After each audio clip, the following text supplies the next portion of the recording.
House of the Dragon Episode 9, The Green Council, and the aftermath of the death of King Viserys I. Episode 9s are usually reserved for major events such as battles or deaths, but we're not quite at the Dance of the Dragons just yet.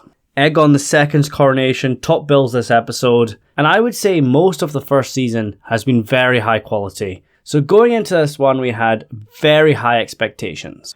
I would say this episode is very flawed, and that big dragon scene at the end has caused a lot of debate and comparisons to Season 8. But yes, last episode Viserys died, so we're at the point in the books where the Greens make their move. They want to keep the king's death hush until they can decide what to do. But turns out the Hand of the King, Sir Otto Hightower, is 2 steps ahead. His plan is to put Aegon in place, something members of his small council knew, but he never told Alicent.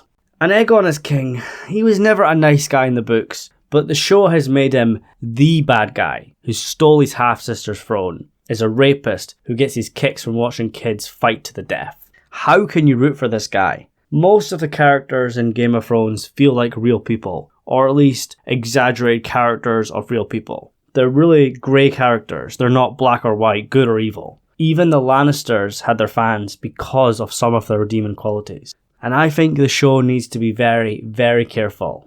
And as for the big dragon scene at the end of the episode, where Rhaenys and Meleys pop their head out of the floorboards in the dragon pit, kill hundreds of civilians, and then leave the Greens alive. If you watch the behind the scenes, the purpose is for a big spectacle for Rhaenys, and to have a big dragon scene in episode 9, and this has caused a lot of arguments online, because she killed a bunch of commoners. However, she could have ended the war before it even begun, saved House Targaryen for generations to come. But she didn't do it because Alicent was a mother defending her son, and she didn't want to kill another mother, especially after the scene in the previous sequence with Alicent and Rhaenys. Guys, I'm not a fan of this scene. I'm all for more dragon screen time, especially Meleys, but the fact they wanted a giant spectacle with a dragon brings me back to Season 8. And in the books you already had a big dragon spectacle with Aegon riding Sunfire before his coronation. And Sunfire is the king's dragon. Yeah, I think he had 2 cameos in episode 7. And they made a big deal of Aegon having all the Conqueror's heirlooms. Where was his dragon? The true sign of Targaryen power. Personally, I think episode 9 is the weakest episode so far, and it's the first sign where they're favouring spectacle over story and character. Yes, it looked cool, and it gave a big moment for Rhaenys, but this approach is Season 8 level of thinking. Whereas you compare that to the very opening scene, with the Red Keep silent at night, which was very, very well done. That's a perfect example of show not tell, whereas at the end you've got complete opposite. And I would say this was the first sign of weakness in the show. And right now I don't think it's a massive issue, but if this trend continues then we're going to have serious issues.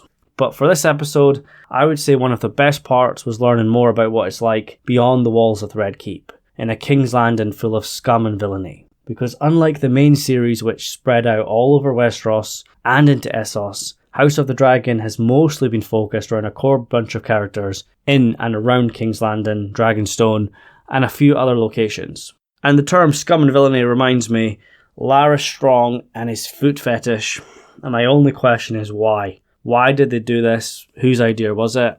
It's weird, it's uncomfortable. Whatever floats your boat, it's not in the books, and I suppose it gives Larys power over Alicent, making more of a creep, but I just didn't like it. Larys was never a character you're meant to like, but unlike Littlefinger, who demanded respect because of his intelligence and his abilities, Larys is just seen as a major creep, and I kind of feel it was just there for shock value, and to make Larys as creepy as possible. But yes, overall, very flawed episode, and it does miss the fan favourites, but I also think it's not going to be remembered as one of the better episode 9s, like the Red Wedding or the Battle of the Bastards. And really the coronation itself was a great spectacle, but the dragon moment kind of ruined it for me. I am worried about what they're going to do in the future. Whether they start favouring spectacle over substance, just like they did in the final season. And it did miss the Blacks, who right now are far more popular than the Greens. And it is just so much more enjoyable for an episode to have likeable characters. But yes guys, we're on to episode 10 now, and I'll try to get that video out much sooner than this one. You've probably noticed the last few videos haven't been released on time. Back at work, very busy in the personal life, and the videos have to take a back seat for now. And I'm not going to lie, I'm kind of burnt out on House of the Dragon Rings of Power, but I am waiting for it to be over so I can start making videos and other stuff. But yes, let's not look far beyond episode 10, and I'll say thank you so much for watching, and I'll see you soon.